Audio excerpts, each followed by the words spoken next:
Hello guys and welcome to Look Tech Lab. In today's video we're going to be looking at 4 best value high-end home and office PCs. We're gonna go through each one individually with a brief summary and comparison at the end. I have picked 4 desktops from 4 common sources. These desktop comes with AMD CPUs as they offer the best value for money performance. I personally would not recommend AMD CPU for a laptop as they tend to heat up slightly more than Intel. Please note that these are not gaming PC, although some of them are advertised as gaming. These PCs have integrated graphic cards which wouldn't allow you to go crazy with games, although it would allow for some basics. Our first candidate is a HP Pavillion with AMD Ryzen 5 2400G, which comes with a clock speed of 3.6 GHz with a boost up to a 3.9.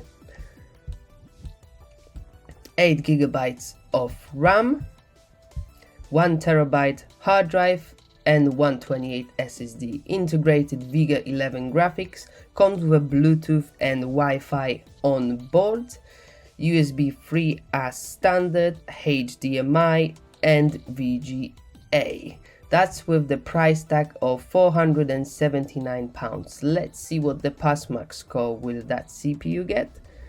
That's 9,327, which is quite decent for a home and office PC.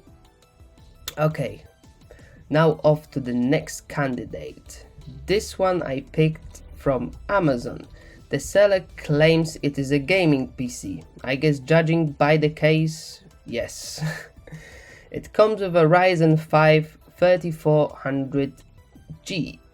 with a clock speed of 3.7, not 4.2 GHz, that's a turbo up to 4.2 GHz. It is scoring 9,999, which is slightly better than our previous desktop. Let's see what that machine has to offer.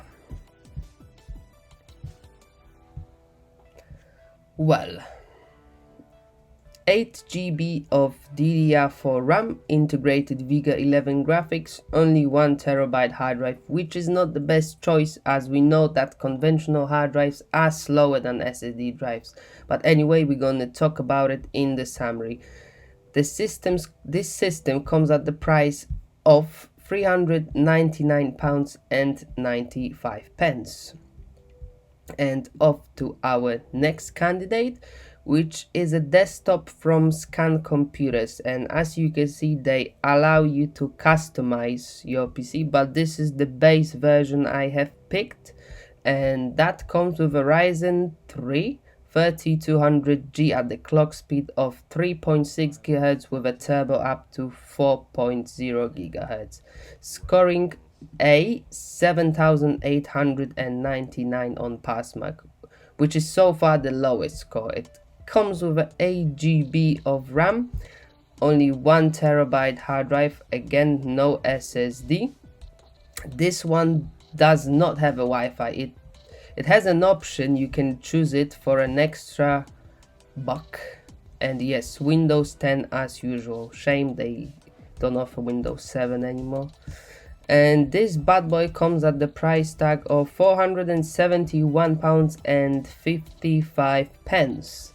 And off to our next candidate, which is a PC Specialist Redline Alti Gaming PC, which comes with a Ryzen 3 3200G, which is the same as our previous candidate. That's the lowest score of 7,899 on Passmark.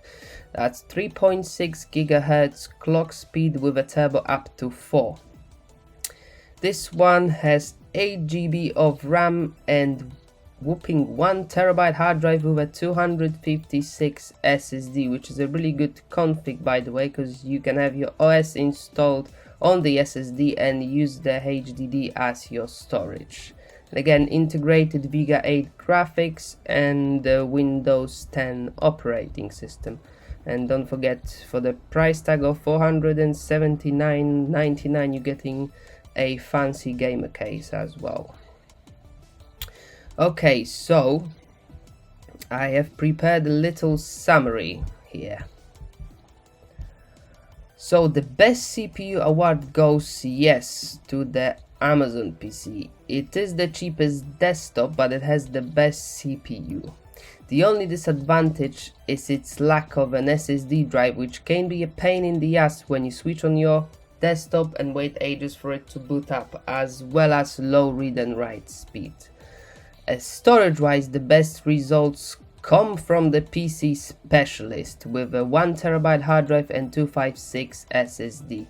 But in this configuration we're getting the weakest CPU option, scoring only the 7899.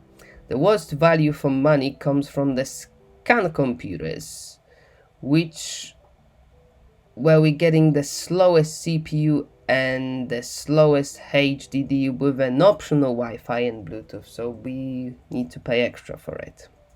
I think the answer is pretty obvious. The winner is the HP, as it comes with a slightly slower CPU than the Amazon one, but it compensates with 128 SSD, which will allow for a faster boot ups and read and write speed, not mentioning the Wi-Fi and Bluetooth on board. Don't get me wrong, you can still do some basic gaming on those machines, but after a couple of months you will want to upgrade, as they won't handle the newer and newer games anymore. So that's it for today. I hope you have enjoyed the video. I will post the link to the desktop in the description. If you have any suggestions for a next video, leave a comment, and until the next time.